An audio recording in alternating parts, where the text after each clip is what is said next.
Hey, this is Chris. Welcome back to Popcorn Finance and another episode of UnPopped Kernel. So what we do here is we talked about something on Monday and, we pop that bag of popcorn, but, there's always those kernels sitting at the bottom and, we pay for this bag. So we're going back in, we're going to pull some of those kernels out and heat them back up and make another batch of popcorn here. And I'm joined once again by Delyanne Barros. She goes by Delyanne The Money Coach. She's the host of CNN's new podcast, Diversifying. Welcome back on the show. Thank you. Glad to be back. No, I appreciate it. It's always good talking with you. And we had a conversation where we discussed a question that came in from Kurt, and he was kind of just feeling the pressure of really being very responsible, very diligent with his saving and already amassing a very nice chunk of money in his retirement accounts. Mm-hmm. And it made me think about the idea of retirement, and something that you mentioned to me kind of in between recordings was that, some people, the idea of retirement is scary. Like it fills them with fear because they can't imagine life without work. Now, I don't have that problem. I can imagine a lot of things. Me neither. If I didn't have to work. But I know a lot of people who that is a problem.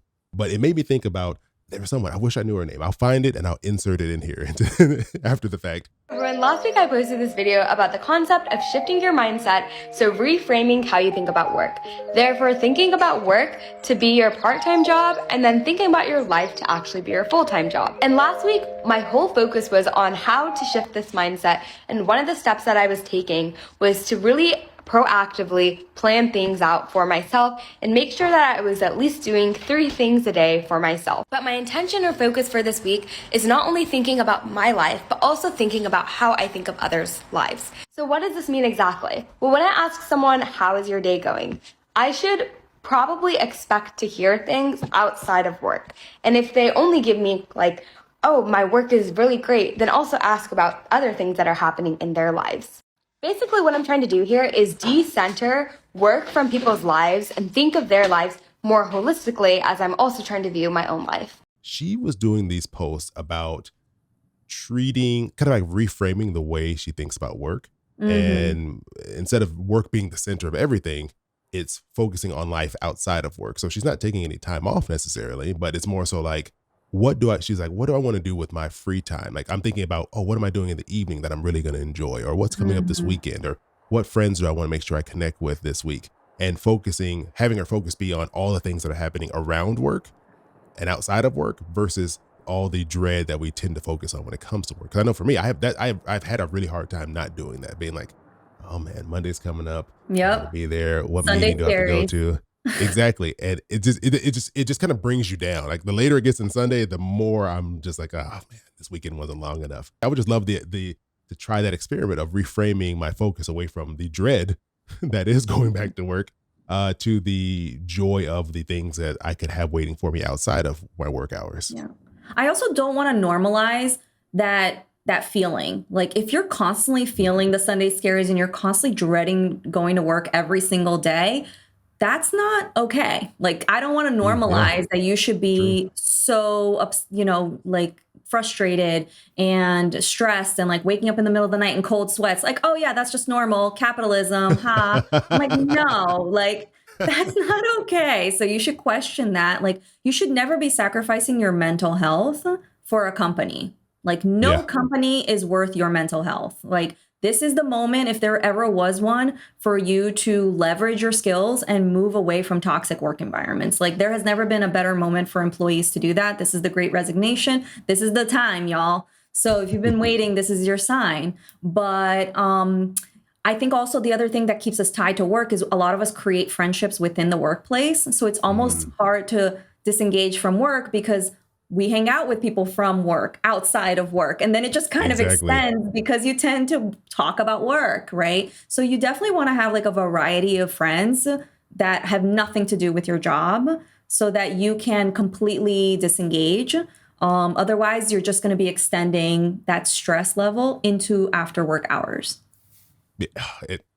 I'm happy you pointed that out. Like, you're right. Like, it's one thing to have dread of, I enjoyed my free time and now I know I can't just do the things I would like to do with my time, versus I'm going to be so stressed out the moment I get up on Monday morning because I have a horrible boss or I'm doing way too much work. They need to hire more people and they're not. You're completely right. I'm happy you pointed that out because that's a completely different situation. Those are 2 different situations and we don't want people to be in the one where they're just being overworked and stressed out. I agree. I mean, I think it's something that we've normalized for way too long because we think it's part of like work culture.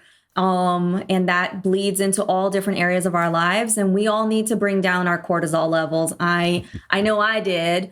So, 14 years in corporate America was enough for me. I can't believe that I even lasted as long as I did. When I tell people that that's how long I was an attorney, nobody can believe it. But, that's what you do sometimes when you think you have no other choice and when you're in survival mode. But a lot of us do have other options. We're just so overwhelmed that we don't even want to address the situation. It's just easier to stay where we are, but you do pay a price for that over time. And it doesn't have to be that way. I think back on my career, and so I've been working form of like accounting or financial analysis for I think 11 years now. And I worked at a bank prior to that for like 3 years. And it was always scary changing jobs, even though I didn't like the jobs I had. This last job is the one I've liked the most of all of them. I actually enjoy the people I work with. But before that, okay, I like the people I work with, just in case some people are listening to this. I had coworkers that I enjoyed working with, but the job and the stresses that came along with it, I did not like at all. And it took a while for me to get over the fear of saying, well, look, what's worse? The fear of not knowing what's going to happen when I switch jobs, or the pain of staying in this job that I hate. And I think it's a really hard thing mentally to get over because it is a risk. Anytime you change jobs, there's always risk involved.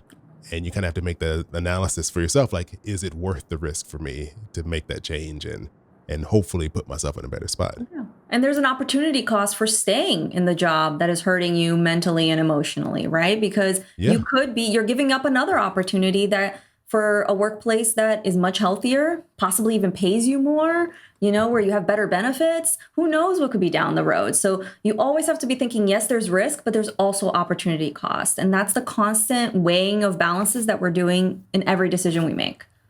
Oh, yeah, that's because there are huge benefits. I know my pay has probably gone up 3 times what I used to make just by changing jobs, probably twice.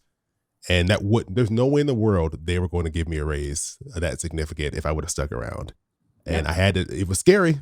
And I ended up in jobs that eventually I didn't like them anymore. But then, you know what? I took those skills and I turned it into another job. But there's risk, but there's also really great rewards for making these changes. But no, Delyanne, thank you so much for coming back again and joining me here for another episode. I really enjoyed this conversation. I hope other people do as well. Please, if you have any questions or feedback on this episode, let us know. You can reach out to us you can reach out to me on Instagram, Popcorn Finance Podcast. But Delyanne, where can they reach out to you and also follow all the amazing work you do? Yeah, you can find my podcast wherever you find podcasts, diversifying, and you can find me on TikTok and Instagram at Delyanne The Money Coach. Yes, please do. All that'll be in the show notes. Go check out the work Delyanne does.